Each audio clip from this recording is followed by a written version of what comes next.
अस्सलाम वालेकुम। मेरा नाम है आफ़ताब अहमद और बी एजुकेट पर एक नए लेक्चर के अंदर आपको वेलकम करता हूँ।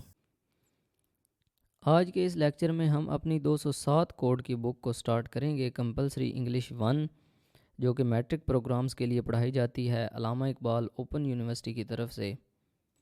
इस बुक के हम पेपर पैटर्न के बारे में बात करेंगे, फिर इसके जो गेस्ट पेपर्स हैं, पास्ट पेपर्स हैं और मोस्ट इम्पॉर्टेंट जो क्वेश्चंस हैं जो पास्ट पेपर्स के अंदर आए हुए हैं या पेपर के अंदर आ सकते हैं, उनको हम डिस्कस करेंगे और उनको सॉल्व करेंगे।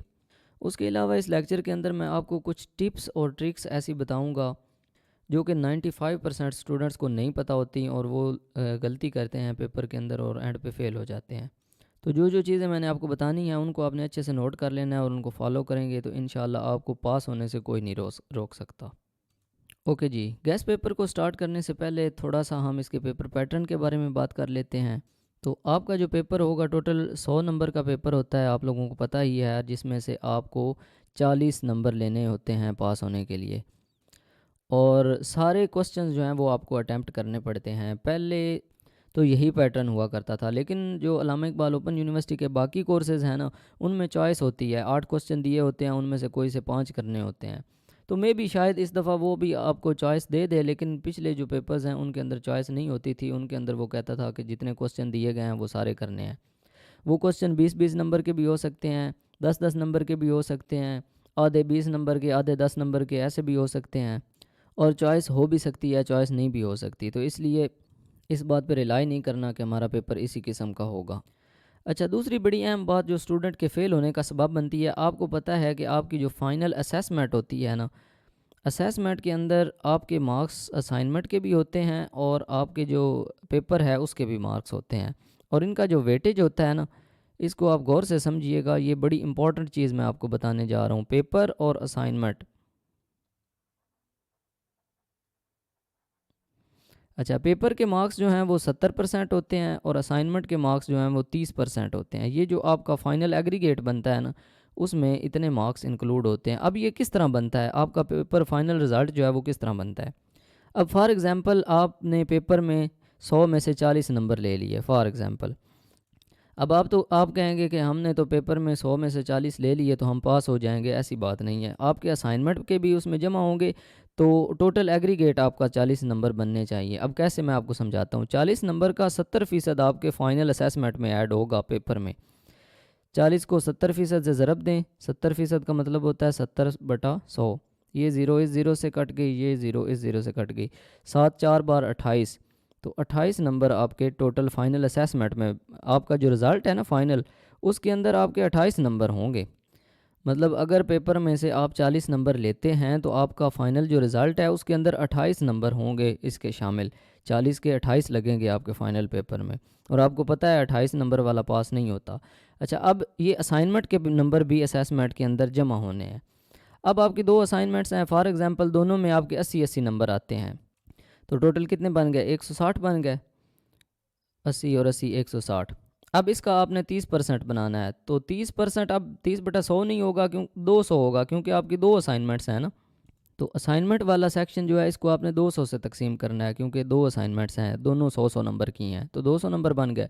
अब ये 2 ज़ीरो, एक ज़ीरो इस ज़ीरो से कट गई और ये एक ज़ीरो इस ज़ीरो से कट गई। 2 एक बार 2, 2 8 बार 16, ऊपर 8 बच गया और इधर 3 है, 8 3 बार 24। तो 24 नंबर आपके इधर से आ गए, तो वो 24 आपने यहाँ पे ऐड कर देने हैं। ओके, अब कितने बन गए, 8 और 4 12, 2 असला 1, 2 और 2 4 और 1 5, 52 नंबर बन गए, मतलब आप पास हैं। अगर आप पेपर में से 40 ले लेते हैं और असाइनमेंट्स जो हैं दोनों के आपके 80-80 नंबर आ ही जाते हैं। हर टीचर जो है ना 80 ना दे देगा, 70 दे देगा, 70-70 नंबर तो दे ही देते हैं असाइनमेंट जैसी भी लिखी हो। तो इस तरह आपका पेपर पास होता है। इसलिए आपने कोशिश करनी होती है दोनों चीज़ों पे फोकस करने की। असाइनमेंट के मार्क्स भी देखने होते हैं और पेपर के मार्क्स भी देखने होते हैं। ओके जी, ये तो हो गई आपके मार्क्स की डिवीज़न। अब आते हैं पेपर सॉल्व करने की तरफ। जो अल्लामा इकबाल ओपन यूनिवर्सिटी का पेपर होता है ना, ये थोड़ा कंसेप्ट बेस होता है, कंसेप्चुअल पेपर होता है। आप लोग जो हैं वो इस बात के आदी होते हैं, जिस तरह पीछे रवायती तरीके से आप स्कूल्स में पढ़ते हैं कि मतलब 2-4 चैप्टर्स हैं, उनको अच्छे तरीके से रट्टे लगा लें, गैस आपको लगा कर दे दिए हैं, ये क्वेश्चन जो हैं इनको रट्टे लगा लें और जी ठीक है, वही जो आपने याद किया है वही पेपर में आएगा। तो ओपन यूनिवर्सिटी में ऐसा नहीं होता। ओपन यूनिवर्सिटी में आपको एक कंसेप्ट सिखाया जाता है, एक चीज़ आपको सिखाई जाती है, फिर आपको कहा जाता है कि उस चीज़ को यूज़ करके ना कोई भी क्वेश्चन लिखें, कोई भी कंसेप्चुअल क्वेश्चन लिखें जो आपके सिलेबस में नहीं था। मतलब सिलेबस में ना होने का मतलब ये है कि जो आपने याद नहीं किया हुआ। अच्छा, अब यहाँ पे स्टूडेंट्स जो हैं मोस्टली ये कहते हैं कि पेपर आउट ऑफ सिलेबस आया है, पेपर सिलेबस में से नहीं था, बुक में से नहीं था, हमने तो पढ़ा ही नहीं था। हालांकि ऐसा कभी भी नहीं होता। पेपर जो है वो आउट ऑफ सिलेबस कभी भी नहीं आता, पेपर सिलेबस में से ही होता है, बुक में से ही होता है। लेकिन आपको एक टॉपिक समझाया जाता है, उस टॉपिक से रिलेटेड क्वेश्चन आपसे कहीं से भी पूछ लिया जाता है। होता वो आपके सिलेबस के अकॉर्डिंग ही है। आप लोग परेशान हो जाते हैं। अच्छा, आप लोग वहाँ पे एक मिनट भी उस पर सोचने की कोशिश नहीं करते। वो क्या करता है कि हर दफ़ा हर पेपर में स्टेटमेंट को घुमा फिरा देता है, क्वेश्चंस को चेंज कर देता है। अच्छा, मैंने कई स्टूडेंट्स को देखा है कि उनको क्वेश्चन आता होता है, पेपर उनको सारा आता होता है, सिर्फ पहला क्वेश्चन वो पढ़ते हैं, उसकी स्टेटमेंट चेंज होती है, वो सर पकड़ के बैठ जाते हैं कि पता नहीं ये तो कहाँ से आ गया, हमने तो ये पढ़ा ही नहीं, आउट ऑफ सिलेबस आ गया, ये है वो है। बाकी जो सारे क्वेश्चन उनको आते होते हैं वो भी जहन से निकल जाते हैं। तो इसलिए एक तो ये बात आपने जहन में रखनी है कि आपने पेपर को अच्छे तरीके से पढ़ना है। जब आप 2 दफ़ा 3 दफ़ा 4 दफ़ा पढ़ेंगे तो पेपर फिर आपको समझ आना शुरू होगा। आपको बहुत सारी चीज़ें आती होती हैं, पेपर आपको बहुत सारा आता होगा। जब आप जाएंगे ना, ये वाली लेक्चर सीरीज़ आपने लाजमी देखनी है। 4-5 लेक्चर्स होंगे, 4-5 लेक्चर्स जिसने देख लिए उसको इंशाल्लाह पेपर सारा आता होगा। और इसमें ना सिर्फ आप पास हो सकते हैं बल्कि बहुत अच्छे मार्क्स भी हासिल कर सकते हैं। लेकिन पेपर का एक प्रेशर होता है, बस उस प्रेशर को आपने बियर करना है। पेपर का प्रेशर अपने ऊपर हावी नहीं होने देना। ओके जी, अब चलते हैं हम डायरेक्टली अपने गेस्ट पेपर के ऊपर। ये मेरे पास अल्लामा इकबाल ओपन यूनिवर्सिटी का एक पेपर है ऑटम 2021 का। तो इस किस्म का आपका क्वेश्चन होगा, यहाँ पे लिखा हुआ है अटैम्प्ट ऑल क्वेश्चंस। ये क्वेश्चंस हैं आपके 8 क्वेश्चंस हैं, 8 के 8 ही उसने कहा है कि आपने करने हैं। कुछ क्वेश्चंस 20 मार्क्स के हैं, कुछ 10 मार्क्स के हैं। तो इस तरह करके क्वेश्चंस की डिवीजन हुई है। तो अब आपने करना क्या है, मैं आपको एक क्वेश्चन समझाऊंगा, उस किस्म का कोई भी क्वेश्चन आ गया तो आप इजीली लिख सकते हैं। आपने बस थोड़ा सा जहन को हाजिर रख कर इस लेक्चर को देखना है। आपको कुछ भी याद करने की ज़रूरत नहीं पड़ेगी, क्योंकि मैंने आपको पहले बता दिया है रट्टा आपको पेपर में काम नहीं आ सकता। थोड़ा सा आपने समझना है। एक क्वेश्चन मैं समझाऊंगा, उस किस्म के 10 क्वेश्चन भी वो पूछ ले तो आप इजीली सॉल्व करने के काबिल हो जाएंगे। अब फॉर एग्ज़ाम्पल यहाँ पे ये क्वेश्चन नंबर 2 है ना, आज हम इसको डिस्कस करेंगे क्योंकि ये बहुत ही इजी है, बहुत ही सादा क्वेश्चन है और बड़ा कॉमन क्वेश्चन है, कई पेपर्स के अंदर ये देखा गया है। तो इस तरह का क्वेश्चन आपके पेपर में आ सकता है। Use WH questions forms to ask questions for the following answers. वो कहता है कि ये नीचे आपको कुछ आंसर दिए गए हैं, इनके क्वेश्चंस बताएं कि किन क्वेश्चंस के ये आंसर हैं, और WH क्वेश्चंस आपने यूज़ करने हैं। अब WH क्वेश्चंस कौन कौन से होते हैं? WH क्वेश्चंस होते हैं व्हाट क्या, वाई क्यों, ठीक है, हु कौन, वेयर कहाँ, व्हेन कब। तो ये वर्ड्स जिनके स्टार्ट में आते हैं ना क्वेश्चन के, वो क्वेश्चन WH क्वेश्चंस कहलाते हैं। अब ये आपको स्टेटमेंट्स दी गई हैं, इनके आपने सवाल बनाने हैं। अच्छा, बड़े कॉमन सिंपल से सवाल हैं। चलें जी, पहला क्वेश्चन है I am flying a kite. अब आपके ख्याल में इसका सवाल क्या बन सकता है? I am flying a kite, मैं पतंग उड़ा रहा हूँ। तो इसका सवाल यही बन सकता है ना कि मैं क्या उड़ा रहा हूँ। तो उसके लिए आपने क्या करना है, आपने व्हाट को स्टार्ट में लगा देना है। What am. अब सवालिया फ़िक्रा जो होता है ना, उसका हेल्पिंग वर्ब स्टार्ट में आ जाता है। इज़, एम, आर, वाज, वर, ये सारे हेल्पिंग वर्ब होंगे। व्हाट लगाने के बाद एम को आपने स्टार्ट में लगा देना है, व्हाट एम। उसके बाद आपने लिखना है आई, जो भी यहाँ पे नाउन होगा, व्हाट एम आई फ्लाइंग, बस सिंपल, मैं क्या उड़ा रहा हूँ। आगे आपने क्वेश्चन मार्क लगा देना है, तो ये क्वेश्चन बन जाएगा, व्हाट क्वेश्चन है, WH क्वेश्चन है, ये इसका आंसर है। दूसरा सवाल है the car is moving, car move कर रही है। तो इसका सवाल आपके जहन में क्या आएगा? यही आ सकता है ना कि क्या चीज़ मूव कर रही है। अच्छा, ये आपने अपने कंसेप्ट बेस लिखना है, ये कोई रट्टा लगाने की ज़रूरत नहीं है कि इसका आपने हू बहू सेम यही लिखना है। इसका ये भी तो सवाल हो सकता था ना कि पतंग कौन उड़ा रहा है। तो उसका सवाल क्या बनता था? Who is flying a kite. आप वो भी लिख सकते थे, हु जो है वो भी WH क्वेश्चन है, आप वो भी लिख सकते थे। तो जो भी आपको इजी लगे, क्वेश्चन होना सही चाहिए। अब car is moving, car move कर रही है, तो इसका सवाल क्या बन सकता है? What is moving. ठीक है। इज़ को आपने स्टार्ट में लगा देना है। व्हाट इज़ मूविंग, क्या चीज़ मूव कर रही है, कार मूव कर रही है, उसका जवाब है ये। Okay. The sun shines bright in this season, सूरज जो है वो इस सीज़न के अंदर ब्राइट शाइन करता है, यानी वो चमकता है इस मौसम के अंदर। तो इसका सवाल ये बन सकता है कि सूरज जो है वो कब चमकता है, ब्राइट तेज़ कब चमकता है। तो इसका आप यूँ लिख सकते हैं व्हेन डज। अब ये शाइन्स है ना, ये प्रेजेंट इंडेफिनिट टेंस का है सेंटेंस, जिसके साथ एस या ई एस हो। तो उसके साथ जो हेल्पिंग वर्ब हम यूज़ करते हैं ना, वो डू या डज करते हैं। अब सन है, अकेला है, तो इसके साथ डज इस्तेमाल होगा। अगर ज़्यादा चीज़ें होती तो हम डू इस्तेमाल करते। व्हेन डज सन, इसके बाद आपने सन लगाना है। शाइन ब्राइट, कि सूरज जो है वो तेज़ कब चमकता है, आगे आपने सवालिया निशान लगा देना है।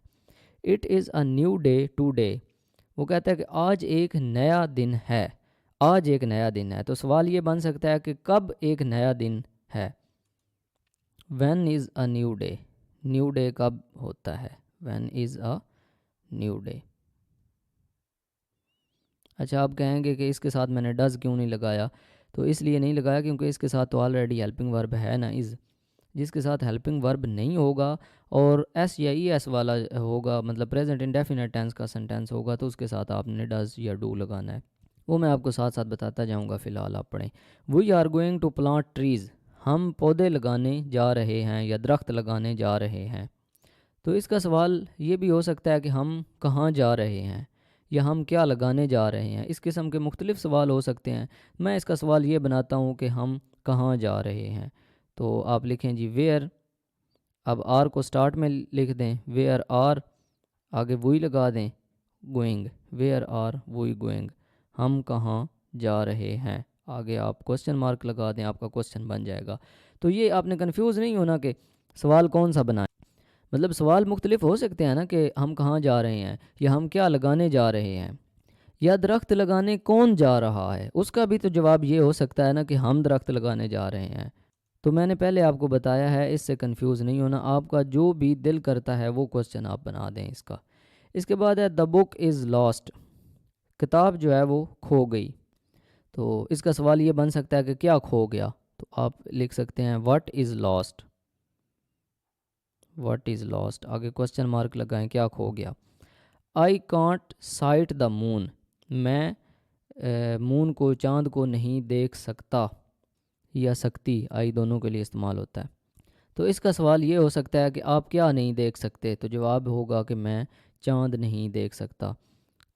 तो इसका सवाल आप यूँ लिख सकते हैं व्हाट कैन नॉट, कांट जो है ना, ये इसको आप कैन नॉट भी लिख सकते हैं या कांट इस तरह भी लिख सकते हैं। इसको कैन नॉट भी पढ़ते हैं, कांट भी पढ़ते हैं। व्हाट कैन नॉट, आई को अब आपने चेंज करना है यू के अंदर, यू, क्योंकि आपने उससे सवाल पूछना है ना कि आप क्या नहीं देख सकते।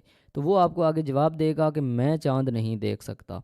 तो इसलिए यहाँ पे अब आप आई नहीं लगाएंगे, आप यू लगा देंगे।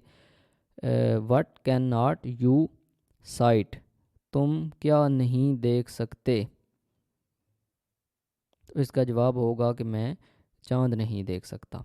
Okay. The chair is made of would, कुर्सी जो है वो लकड़ी की बनी है। तो इसका सवाल ये हो सकता है कि कुर्सी किस चीज़ की बनी है।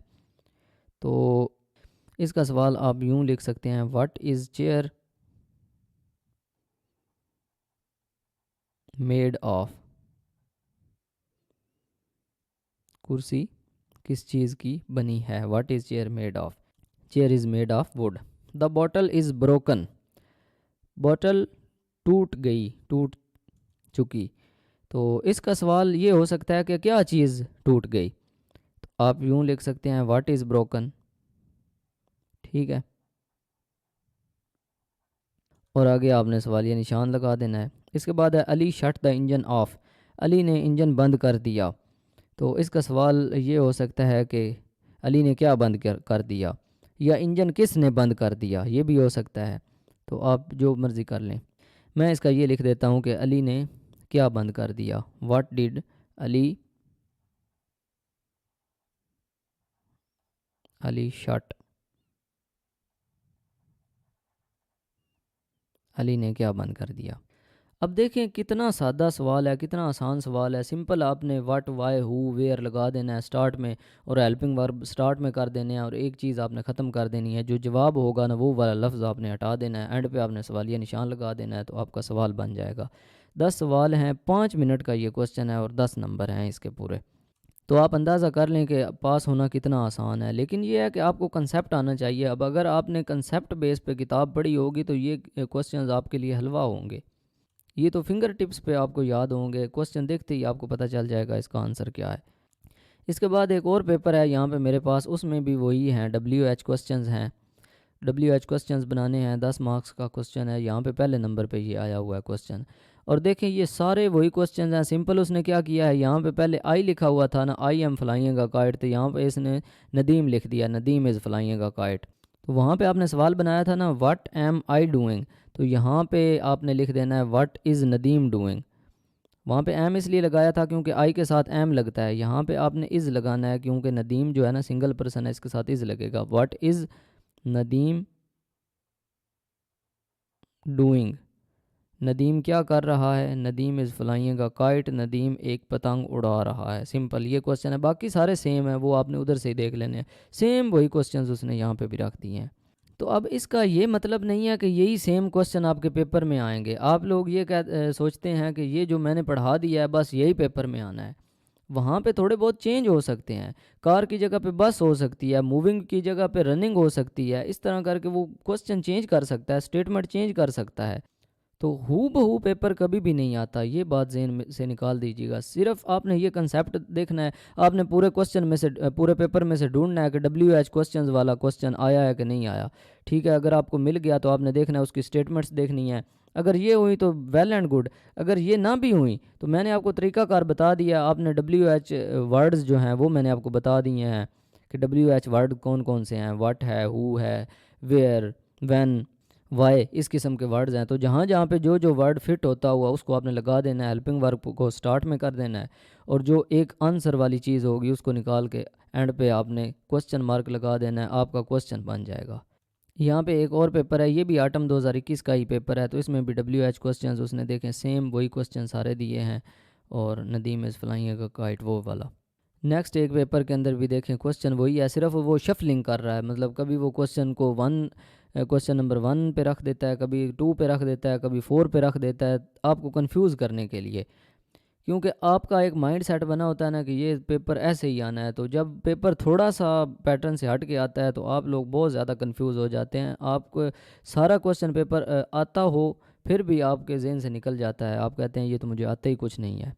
तो इसलिए मैं बार बार आपको समझा इसलिए रहा हूँ कि आपने वहाँ पे कंफ्यूज नहीं होना। आपने पेपर को तसल्ली के साथ पढ़ना है 3-4 दफ़ा, फिर आपको समझ लगेगी कि ये तो पेपर मुझे आता है। अब ये एक पेपर है, इसके अंदर WH क्वेश्चंस नहीं आए हुए। यहाँ पे टैग क्वेश्चन है। टैग क्वेश्चन भी कई पेपर्स के अंदर आते हैं, लेकिन ये अलहदा कंसेप्ट है, ये नेक्स्ट लेक्चर्स के अंदर हम करेंगे। पहले आज हम WH क्वेश्चन जो है ना उनको ही प्रैक्टिस करते हैं। यहाँ पे एक और पेपर है, तो इसके अंदर भी WH क्वेश्चंस जो हैं वो नहीं आए हुए। अच्छा जी, यहाँ पे एक क्वेश्चन है, right WH questions for each of the following. तो यहाँ पे उसने WH क्वेश्चंस दिए हैं। अब देखें उसने यहाँ पे क्वेश्चन चेंज कर दिए हैं।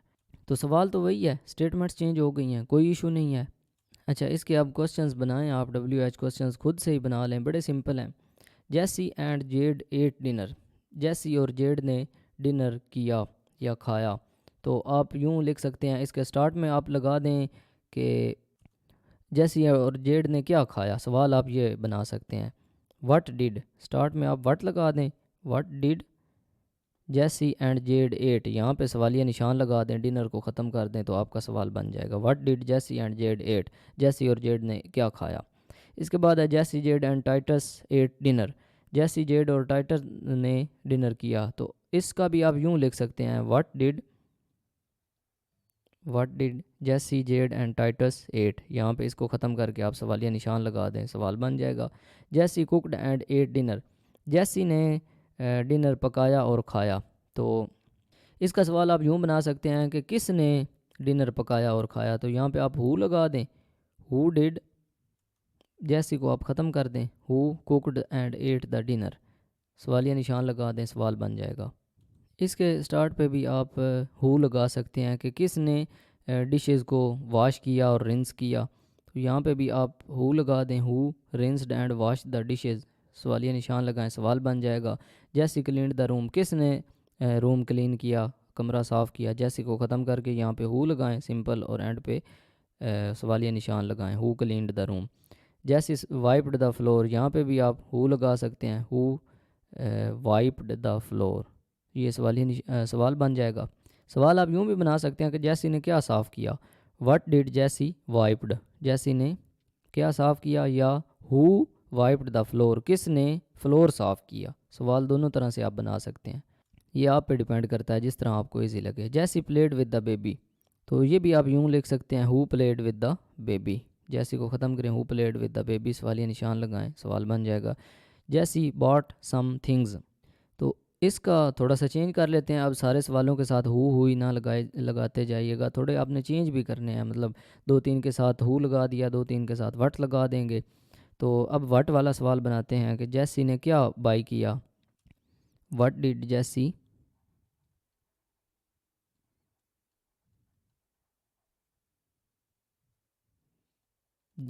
बाय। डिड के साथ हमेशा फर्स्ट फॉर्म लगती है, और आगे सवालिया निशान लाजमी लगाना है क्योंकि आप सवाल बना रहे हैं। सवालिया निशान नहीं होगा तो 1 नंबर इसका आपको नहीं मिलेगा। हर ये स्टेटमेंट 1 नंबर की है, हर क्वेश्चन 1 नंबर का होगा इसका। तो अगर सवालिया निशान ही नहीं होगा तो आपको नंबर कैसे मिलेगा, क्योंकि आप सवाल बना रहे हैं। व्हाट डिड जैसी बाय, डिड के साथ हमेशा आपने फर्स्ट फॉर्म लगानी है, बाट नहीं लगाना। इसके बाद है जैसी कंप्लीटेड हर असाइनमेंट, इसका भी आप यूँ लिख सकते हैं, व्हाट डिड जैसी कंप्लीट, जैसी जो है उसने क्या कंप्लीट किया, जैसी कंप्लीट। अब यहाँ पे कंप्लीटेड नहीं लगेगा क्योंकि डिड लग गया ना, डिड के साथ हमेशा पहली फॉर्म। जैसी शट द टीवी ऑफ, तो यहाँ पे आप लिख सकते हैं, व्हाट डिड जैसी शट ऑफ,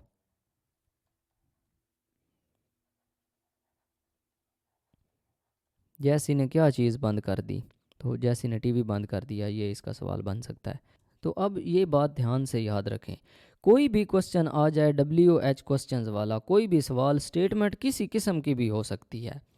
आपने ये नहीं कहना कि हमें तो सर ने बस 2 सवाल करवाए हैं, उन 2 में से ये नहीं आया तो ये आउट ऑफ सिलेबस है, ये हमसे नहीं होता, ये हमने नहीं करना, हमें तो आता ही नहीं है, हमने पढ़ा नहीं है। ऐसा नहीं करना आपने।